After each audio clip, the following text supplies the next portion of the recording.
समीकरण को पक्षांतरण विधि से हल करो। तो यहाँ पे हमें पहला समीकरण दिया गया है 14y ऋण 8 बराबर 13।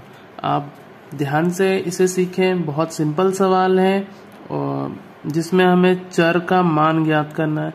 समीकरण को हल करने का मतलब होता है जो चर समीकरण में दिया गया है उसका मान ज्ञात करो, यानी हमें y का मान ज्ञात करना है। तो सबसे पहले आप देखें सवाल में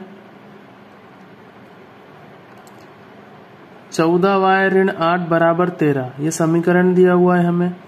तो y का मान हमें ज्ञात करना है। तो y के साथ वाला दूसरा पद कौन सा है? ऋण 8। तो सबसे पहले हमें यहाँ से ऋण 8 को हटाना होगा।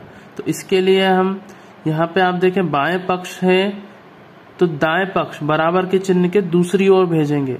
तो यहाँ पे देखिए चिन्ह बदल जाता है, यहाँ पे 8 का चिन्ह है ऋण, जब हम इसको दूसरी ओर भेजेंगे तो धन का 8 बन के जाएगा। तो इस तरफ से हमने 8 को ऋण 8 को हटा दिया तो बचा क्या? 14y बराबर इस तरफ क्या है? 13।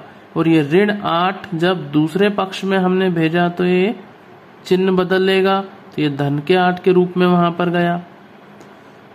अब देखिए 14y बराबर 8 और 3 11 का 1 हासिल का 1 21 आ गया है। यहाँ पे हमें y का मान ज्ञात करना है। तो y के साथ में गुणा के में है 14। तो जब इसे हम दूसरे पक्ष में भेजेंगे तो ये भाग यानी बटे के रूप में चला जाएगा, 21 के बटे में चला जाएगा, 21 बटे 14 आ गया है। अब आप यहाँ पे ध्यान रखें, अगर एक ही पहाड़े में ये दोनों संख्याएं आ रही हैं तो हमें भाग देना है। तो देखिए 7 के पहाड़े में 3 बार में 21 आता है और 2 बार में 14 आता है। तो यहाँ पे y का मान आ जाएगा 3/2 जो कि है समीकरण का हल। तो यही है हमारा आंसर। इसी प्रकार से अब हम दूसरा सवाल भी हल कर लेंगे। यहाँ पे x का मान ज्ञात करना है हमें। तो सबसे पहले जो ये धन का 1 है इसका पक्षांतरण करना पड़ेगा।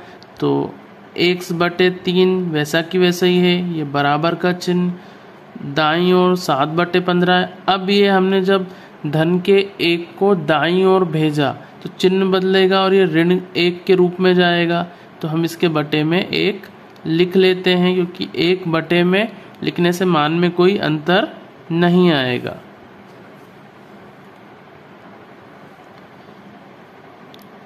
x/3। अब इन दोनों का हम लेंगे LCM यानी लासा। तो 7/15 और यहाँ हम LCM लेंगे तो 15 से ऊपर और 15 से नीचे गुणा करना पड़ेगा हमें। तो 15/15 के रूप में आ जाएगा। x/3 वैसा की वैसा ही है। अब देखिए 7 ऋण 15/15 हर समान है तो नीचे 15 आ जाएगा, ऊपर 7 ऋण 15। x/3 7 और ऋण का 15 तो यहाँ पे आ जाएगा ऋण का 8।